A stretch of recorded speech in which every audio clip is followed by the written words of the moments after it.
Meus irmãos, a gente vai dar continuidade na exposição da carta a Tiago, da carta de Tiago, melhor dizendo. Já te convido a abrir sua Bíblia, Tiago, capítulo 2, do verso 14 ao verso 26. É o nosso texto de hoje. Peço que você deixe aberta. A gente vai ver alguns outros textos. E aí eu queria que você deixasse sua Bíblia aberta para a gente olhar esses outros textos.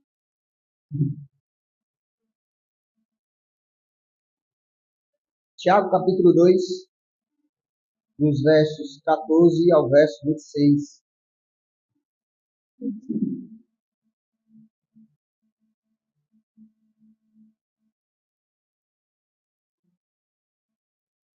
Basicamente, irmãos, o que nós veremos hoje é a diferença de uma fé falsa ou, em minha análise, inexistente.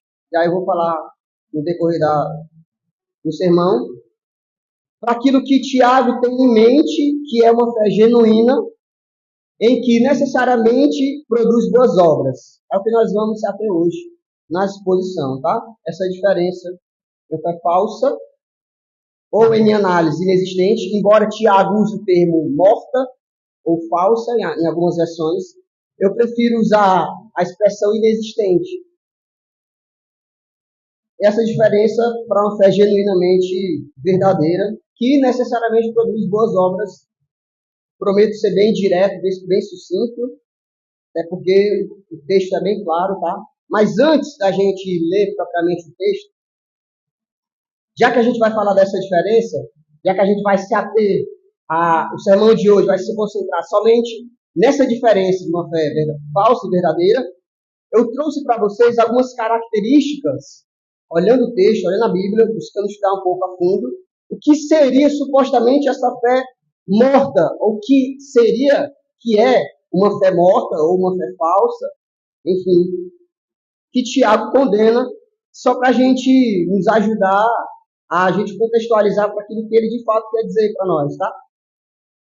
Mais antes ainda da gente ver essas características, fé, que é o termo que a gente vai observar hoje, é uma doutrina-chave do cristianismo, irmãos. Né? A gente pode ver alguns textos que o pecador ele é salvo pela fé, Efésios 2:9. Em Romanos, a Bíblia diz que o justo vive pela fé. E em Hebreus 11:6, o texto diz que sem fé é impossível agradar a Deus. Então, fé é o eixo que nos une a Deus, né? A Bíblia diz que em Efésios, a gente vai ver esse texto, que nós somos salvos por meio da fé. E isso não veio de nós mesmos, veio do próprio Deus. Nós entendemos, nós já sabemos que nós cremos no Senhor Jesus Cristo porque o Deus Pai gerou em nossos corações esta fé verdadeira. E antes da gente olhar propriamente o texto, a gente precisa entender que a fé que Tiago aborda, a fé que o Evangelho trata, é a fé verdadeira, é a fé genuína, é esta fé que Deus gera em nossos corações. Ou seja, o parâmetro que Tiago usa é uma fé verdadeira, e não a falsa, ou essa inexistente, ou essa fé morta. O parâmetro é a verdadeira, porque o Evangelho trata desta fé verdadeira. Esse é o parâmetro, tá? E por que eu estou dizendo isso, antes da gente ler o texto? Porque no decorrer da leitura vai surgir um texto, um verso, que vai parecer, a grosso modo, fazendo uma leitura bem nua e crua do texto, vai parecer que Tiago, em certo momento, contradiz uma doutrina da justificação somente pela fé. Aí, inclusive, levantou-se essa conclusão equivocada, esse debate, né? Poxa, Tiago está entrando em contradição com aquilo que Paulo está ensinando em Romanos 5, nós somos justificados pela fé. Alguns vão dizer que sim, olha, eu acabei de encontrar a contradição da Bíblia. Paulo diz em Romanos capítulo 5 que nós somos justificados somente pela fé. Ou seja, não tem mérito nenhum, não tem obra nenhuma. Mas olha aqui, olha o que Tiago diz, verso 24, que o homem é justificado pelas obras e não somente pela fé. Olha aqui, ó. Encontramos a contradição na Bíblia. Mas a gente vai ver, de forma cautelosa, que, na verdade, não é isso que Tiago está nos propondo. Não há uma contradição. Não existe aqui uma relação opositória daquilo que Tiago está ensinando para aquilo que Paulo ensinou no capítulo 5 de Romanos, tá? Dito isso, eu trouxe 3 características do que é uma fé morta. O que seria essa fé morta? A primeira delas é uma fé que não desemboca em uma vida santa. Esta é uma característica de uma fé morta. É uma fé que não desemboca em uma vida santa. A verdade chegou em nossa mente, mas ela não desceu ao nosso coração.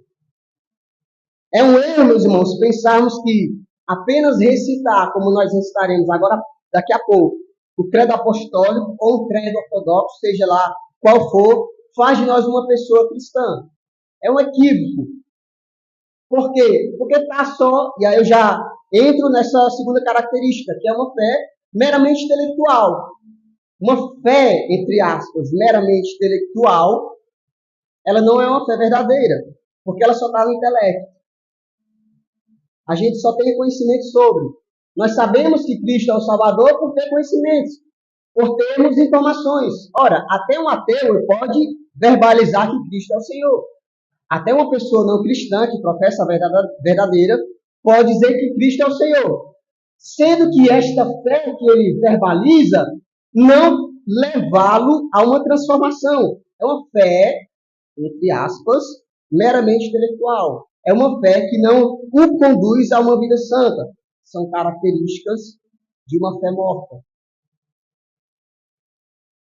O terceiro aspecto, ou terceira característica de uma fé morta, é uma fé que não produz frutos dignos de arrependimento. Ou seja, ela é uma fé ineficiente, inoperante, e não produz nenhum resultado.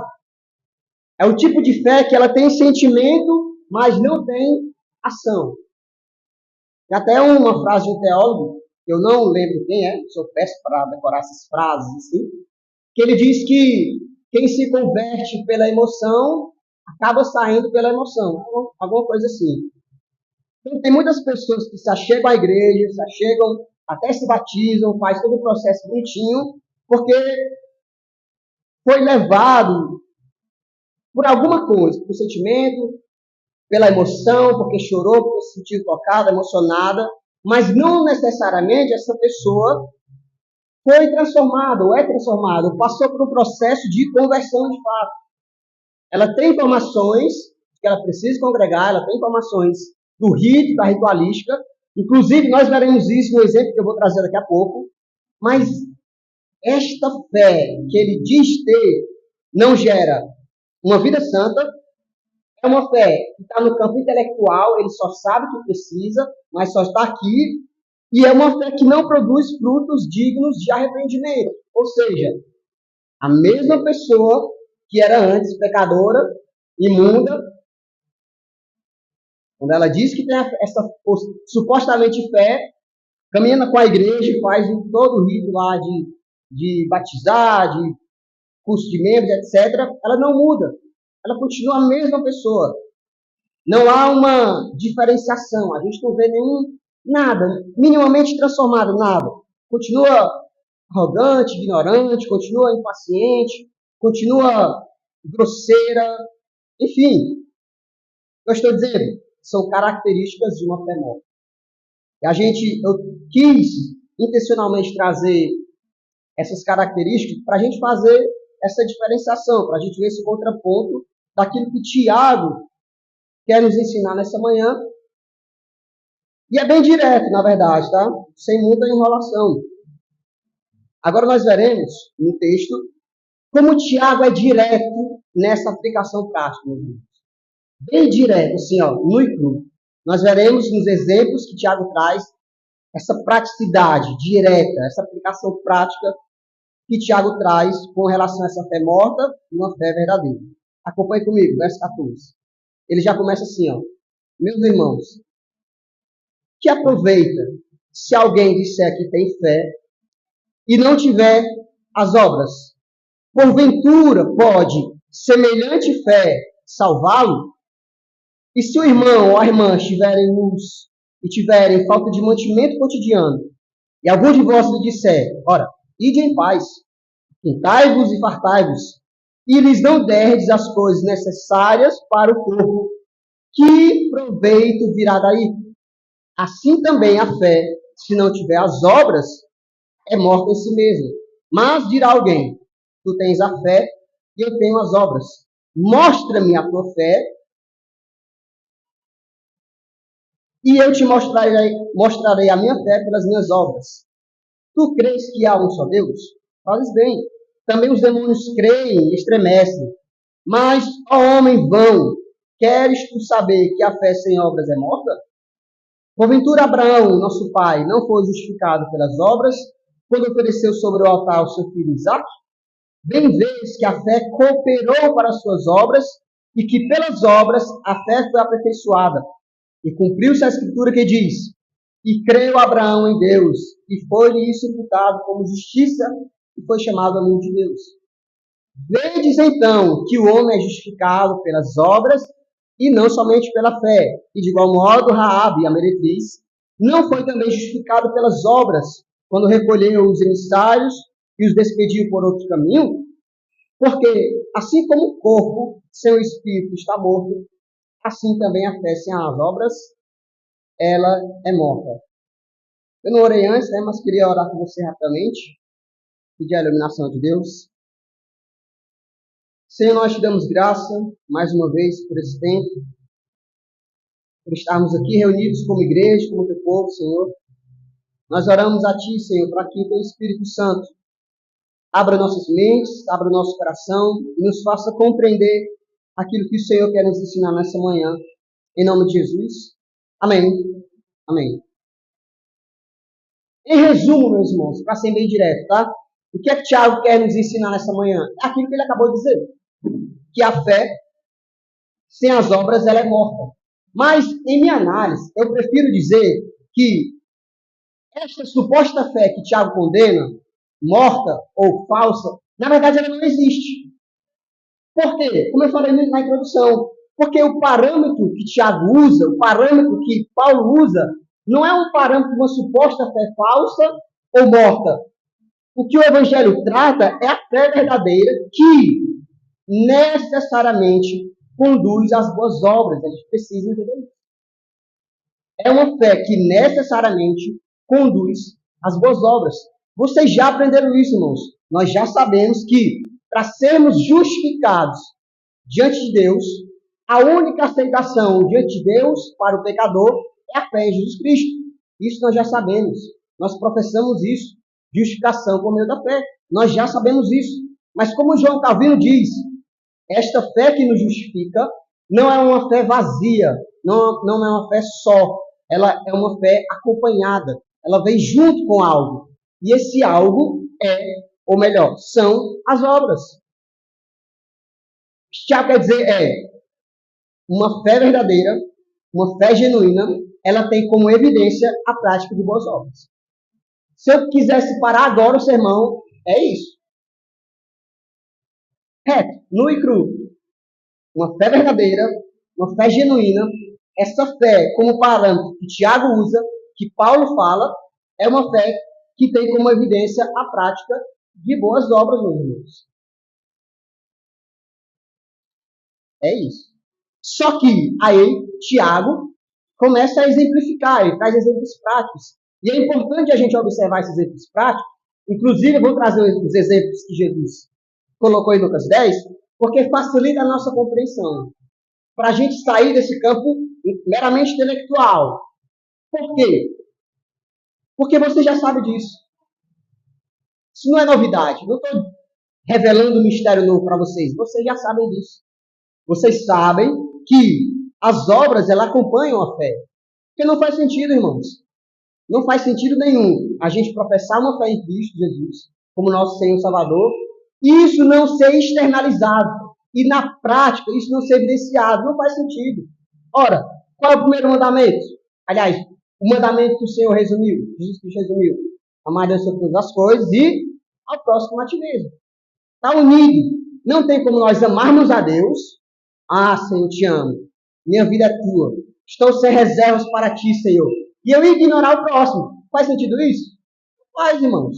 Então, se a gente usar um pouquinho da lógica até da nossa fé, a gente vai entender já de antemão que Tiago não está contradizendo a justificação pela fé que Paulo ensinou. Não está dizendo isso. Mas calma, a gente vai chegar lá. Ah, vamos ver o exemplo que Tiago traz. Ele diz assim, ó, verso 15. Se o irmão ou a irmã estiverem nus e tiverem falta de mantimento cotidiano, e algum de vocês lhe disser, ide em paz, aquentai-vos e fartai-vos, e lhes não derdes as coisas necessárias para o corpo, que proveito virá daí, meus irmãos? Em outras palavras, o que Tiago está dizendo? Você não fez nada. Alguém chega para nós necessitando de, vamos usar o exemplo que ele trouxe, mantimento para comer, roupas para se vestir. Aí a gente, com a cara mais cínica do mundo, ô irmão, vou orar por ti, vai em paz, o Senhor te abençoe.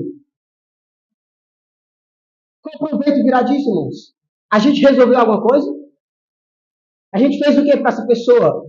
Nada. Simplesmente nada. É isso que Tiago está condenando.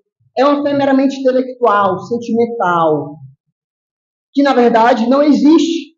Ela é morta. Por quê? Pelo que acabei de falar. Uma fé genuína, verdadeira, gerada por Deus, ela é evidenciada pela prática de boas obras. Ou seja, o que ele está querendo dizer? Chegou alguém precisando de ajuda? Luiz, eu não tenho condição de cooperar financeiramente, não tenho roupas para ajudar. Ok, mas você pode fazer algo. Se você não tem, você pode se mover minimamente. Cara, eu não tenho. Mas se eu juntar 2 pessoas, pode ser que dê certo. Preciso de R$ 50. Se eu precisar de 2 pessoas, dá certo. Tem 25, tá? Você não tem, mas você se moveu. Gente, tem fulano, eu não consigo ajudar, mas eu estou me movendo. Você entende isso? Não é como, cara, não tenho, desculpa. Vai-se embora. Não faz sentido, irmãos. Não faz sentido. Não tem proveito nenhum disso, meus irmãos. Nenhum. E a gente vai observar 2 textos em Efésios 2:10. A gente está vendo aqui como o ensino de Tiago não contradiz a justificação pela fé somente, como parece, né, como está subentendido, mas nós veremos até o próprio apóstolo Paulo na carta aos Efésios e na carta a Tito, ele evidenciando as obras. Efésios 2:10 diz assim, ó. Efésios capítulo 2, verso 10. Vamos ler o 8, né? Só para ganhar contexto. Ele diz assim, ó. Porque pela graça sois salvos por meio da fé, ok? Isso não vem de vós, é dom de Deus, ok também. Não vem de obras, ou seja, a fé, para que ninguém se glorie. Verso 10. Porque somos feitura sua, criados em Jesus Cristo, para as boas obras. Olha a finalidade. As quais Deus preparou para que andássemos nela. Aqui é o apóstolo Paulo falando. Nós fomos resgatados em Cristo Jesus. Nós temos uma fé salvadora para. Existe uma finalidade pela qual fomos salvos. Não é, estou salvo e agora é isso mesmo. Não, agora estou salvo e já era. Uma vez salvo, salvo para sempre. Ok, isso é verdade.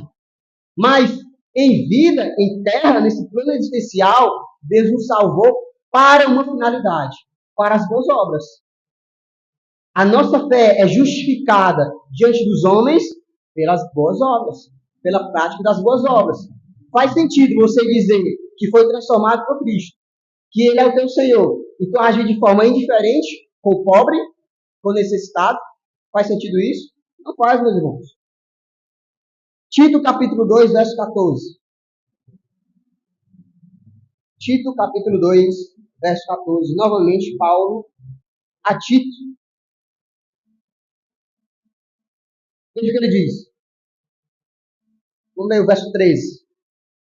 aguardando a bem-aventurada esperança e o aparecimento da glória do grande Deus e nosso Senhor Jesus Cristo, o qual deu-se a si mesmo por nós, para nos remir de toda iniquidade, ou seja, ele nos lavou, nos purificou, e purificar para si um povo seu, exclusivo, zeloso de boas obras.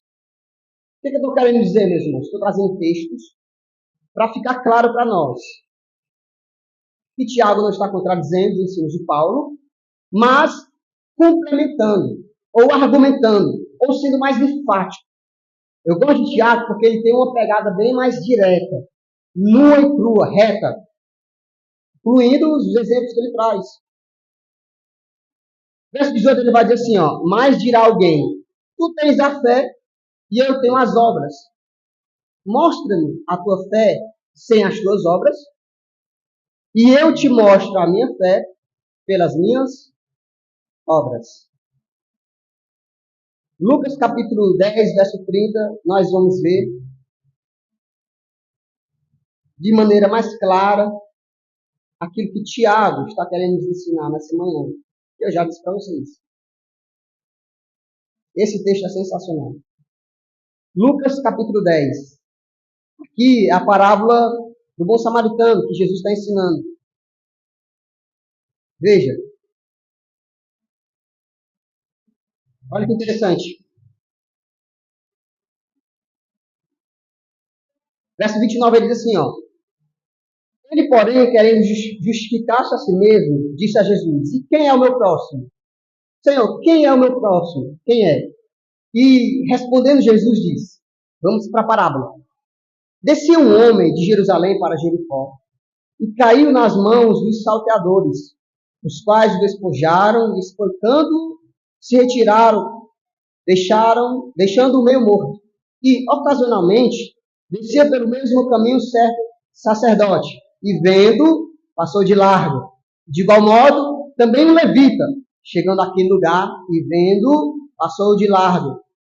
Mas um samaritano que ia de viagem chegou ao pé dele e vendo, moveu-se de íntima compaixão, e aproximando-se dele, atou-lhe as feridas, aplicando-lhe azeite e vinho, e pondo sobre a sua cavalgadura, levou-o para uma estalagem e cuidou dele.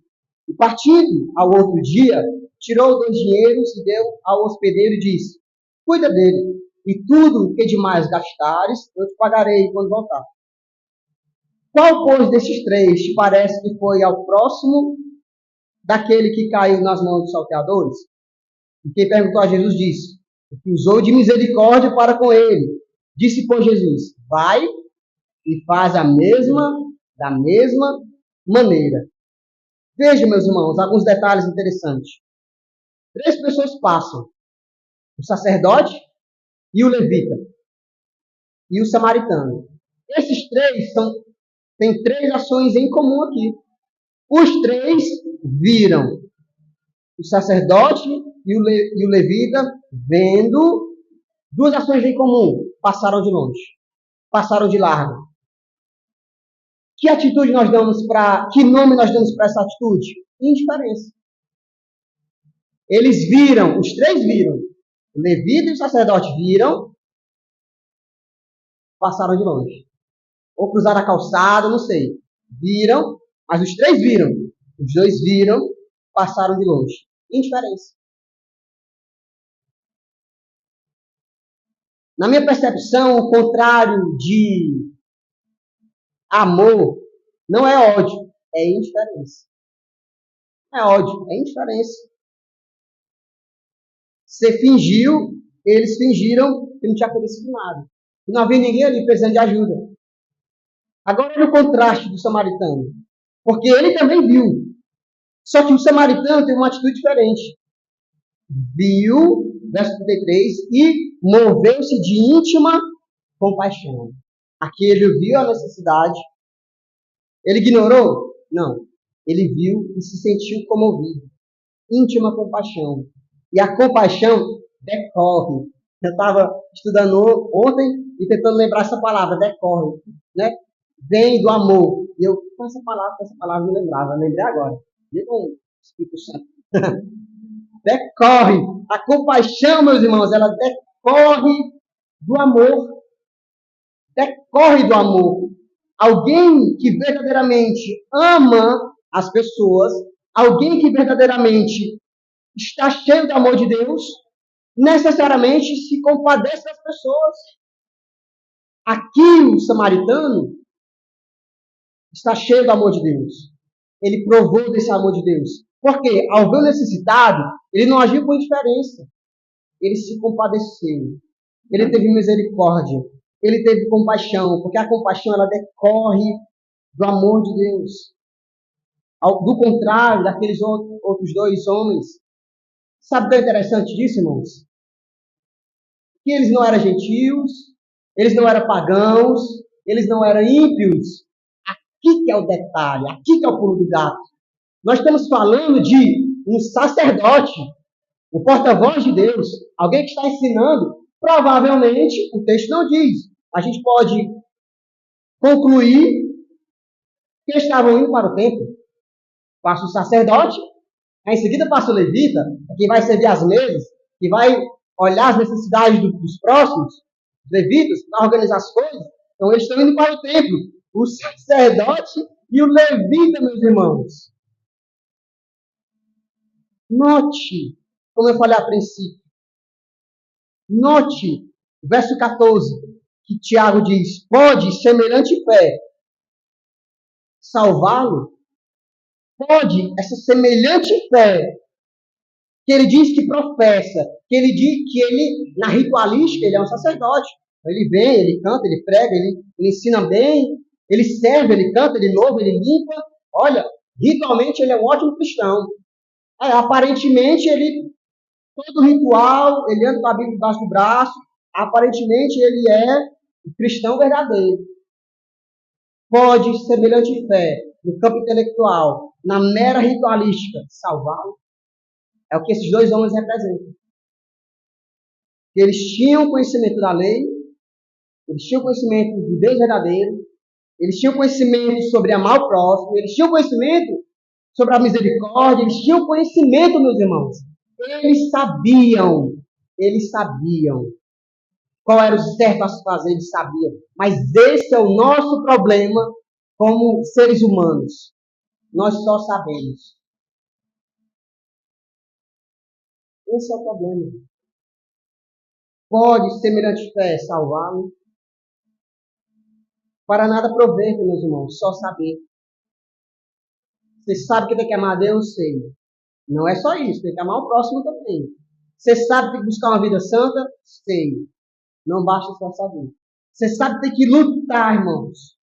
E é difícil. Não é impossível, mas é difícil lutar. Lutar, vencer a nossa carne, vencer os desejos, que todo dia bater a porta, para ter uma vida santa. É difícil dominar-se a si mesmo. É difícil. Mas você sabe. Sim ou não? Sabe, irmão? Você sabe que tem que ser um bom marido, uma boa esposa. Você sabe que tem que se submeter ao evangelho. Você sabe que tem que perdoar. Você sabe que tem que exercer misericórdia. Você sabe. Você sabe que tem que ser generoso. Você sabe que tem que pagar suas contas. Você tem que ser leal, honesto. Você sabe que você não pode enganar. Você não pode obter recursos de maneiras ilícitas. Não pode jogar o seu tigrinho. Você não pode. Não pode, você sabe, irmão.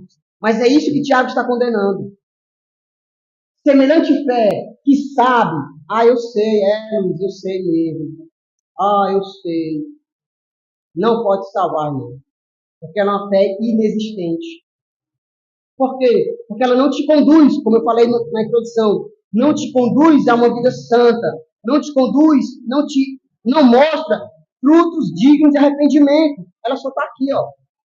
Ela não desceu para o teu coração. Ela não te gera quebrantamento. Você vê o necessitado, você vê o pobre, você age de maneira indiferente. Esses dias eu passei por uma experiência, irmãos,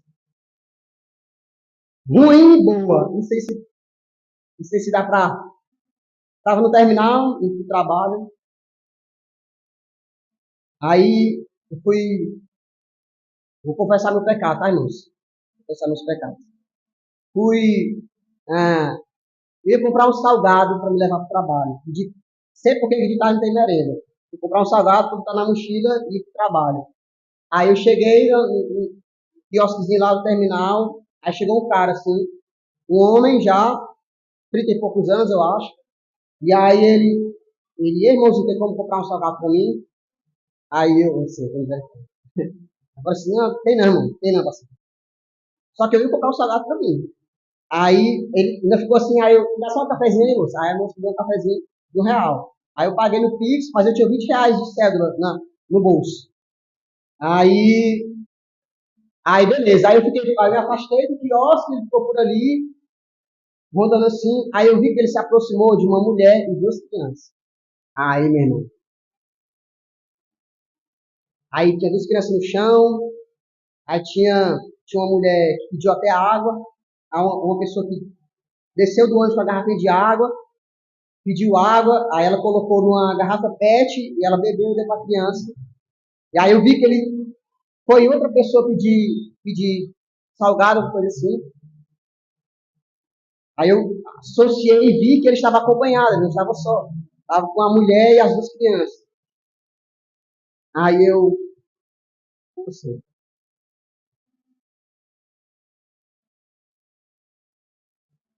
pedi perdão a Deus, né? Tem misericórdia de mim, assim. Eu trabalho, estou indo para o trabalho. Esses R$ 20 aqui não vai fazer diferença nenhuma. Aí ele ia passando por mim assim, eu tirei R$ 20, ele peguei os R$ 20 para ele. Ele pegou a filha menor, foi no quiosque, comprou um salgado para ele, para elas. E é isso.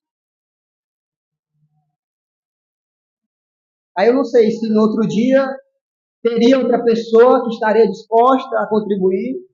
Não sei. Pedir perdão a Deus, pedir misericórdia pela vida dele, que o Senhor iluminasse, ajudasse aquela família, aquelas pessoas. Mas, irmãos, por um instante eu agi como um sacerdote e levita. Agir de forma indiferente. Sabe o que é que mais me doeu, meus irmãos? É que, por incrível que pareça, pobre é uma. São pessoas, irmãos, mais dispostas a ajudar as pessoas que são pobres. Você vê um pobre tirando R$ 10, R$ 15, R$ 20 do bolso, mas dificilmente você vê um rico no Honda Civic, numa BMW, parando e entregando. Dificilmente você vê. Quando eu fui na Uber, eu vi um casal de velhinhos, eu ia pagar o Uber para eles ir para casa. Mas antes de eu me mover até eles, o cara tirou R$ 10 e pagou o Uber para eles. Nós dentro da Uber, todo mundo doente ali, a beira de morrer, mas ele tirou R$ 10 e pagou o Uber dos velhinhos ir para casa. Sabe o que é isso, meus irmãos? Ações, práticas, generosidade. Isso, semelhantemente como o bom samaritano, é agir com compaixão e misericórdia. Porque não adianta, meus irmãos, a gente só saber. Não adianta, é isso que o Tiago está dizendo. Você tem uma fé meramente intelectual, só você saber que tem que fazer e não fazer. Ah, eu sei que tenho que congregar, eu sei que tenho que fazer devocional, eu sei que tenho que ler a Bíblia. Por quê? Porque o interesse de Tiago, meus irmãos, é a maturidade. Você não pode ser um eterno cristão bebê. Você não pode ser um eterno cristão imaturo. A Bíblia fala para a gente ter paciência com os mais fracos. A Bíblia fala sobre isso. E nós vamos ter paciência com os mais fracos, amém? Amém. Mas esse tempo de maturidade, ele é um período só. Ele não é eterno. Ele é um período que você começou na fé agora.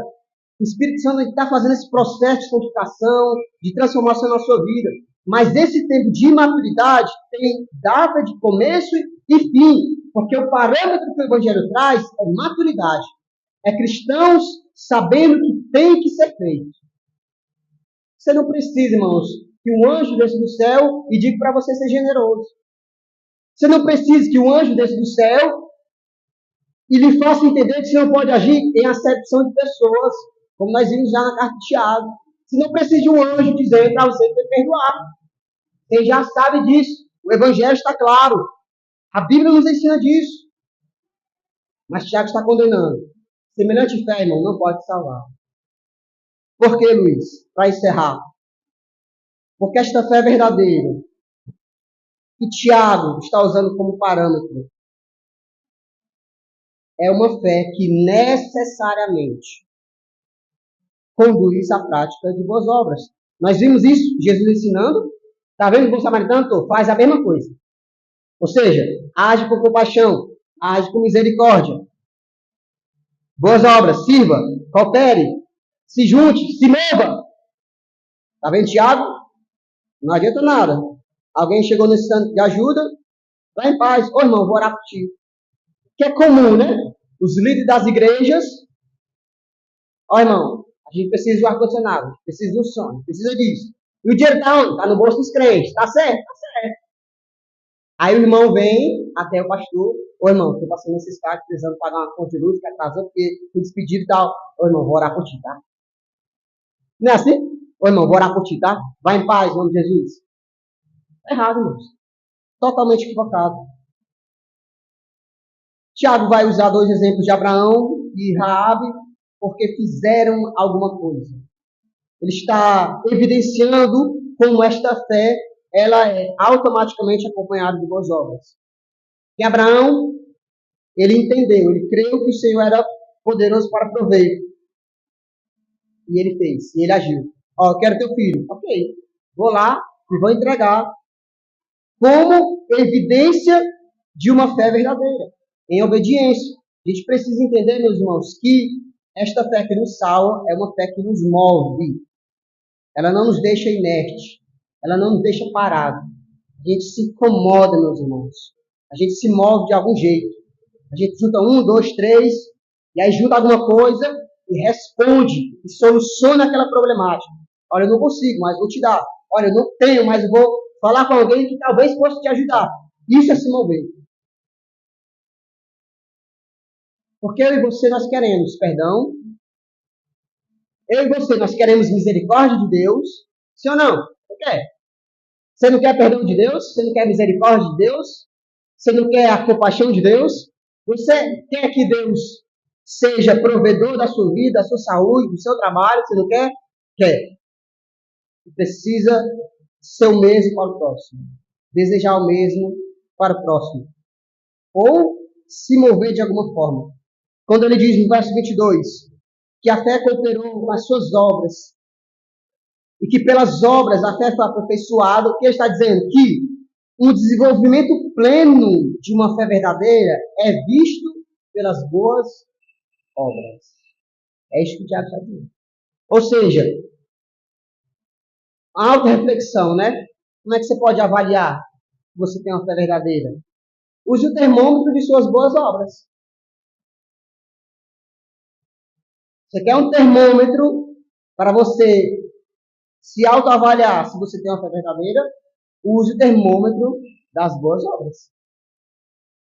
Você só recebe a informação, aí dorme seu sono sossegado, ou você se perturba. Cara, eu preciso fazer alguma coisa. Porque fulano, vão cortar a luz do cara. Vão despejar o cara. Vão fazer isso. Ou você se move de alguma maneira. Você dorme perturbado, Senhor, me ajuda. Se eu tiver... Quando eu conto os exemplos, raramente, né? Quando eu conto os exemplos que eu faço, é para dizer que eu sou o bichão, cara, sábio. Não, irmãos, é para te encorajar a fazer o mesmo. Eu não tinha, mas eu tinha um cheque especial. Aí eu, Senhor, eu não tenho, mas tenho um cheque especial. E aí, me ajuda aí. Aí tirei o cheque especial. O cheque especial é desconto, né? Você sabe. Mas é isso, irmão. Como é que eu dormi o sono sossegado de noite? Não dá, irmãos. Eu estou te encorajando a você se perturbar mesmo. A você agir como um bom samaritano. A você agir do contrário daquilo que Tiago está condenando. Uma fé meramente conceitual. É prática, meus irmãos. Prática. O livro de Tiago é prático. Amém, meus irmãos? Uma fé verdadeira é uma fé que nos leva a uma vida santa, ok? Porque você sabe e você luta para viver em santidade. Uma fé verdadeira é uma fé que não está no campo meramente intelectual, ela é prática, ela nos move, ela nos conduz. A gente descruza os braços, se move. E uma fé verdadeira é uma fé que produz frutos dignos de arrependimento. Depois lê em casa Gálatas capítulo 5, verso 22 em diante. Fruto do Espírito. Caridade, gozo, satisfação, plenitude, paz, longanimidade, paciência, bondade, fé, mansidão. Ó, mansidão, irmãos. Longanimidade. São obras que nos é gerada por uma fé verdadeira. É consequência. Não tem como a gente dizer que ama a Deus, que fomos salvos pelo Senhor e sermos as mesmas pessoas. Ignorante, arrogante, grosseiro, tratando as pessoas mal. Não, irmãos. Tratando as pessoas com acepção de pessoas, em acepção de pessoas. Não, irmãos. Já expliquei para vocês no sermão passado. Nós olhamos para o outro, o próximo, como um alvo da graça de Deus. Nós não olhamos para a cor, nós não olhamos para a sexualidade, nós não olhamos para condições financeiras, nada. Nós olhamos para, são pessoas, alvos da graça de Deus.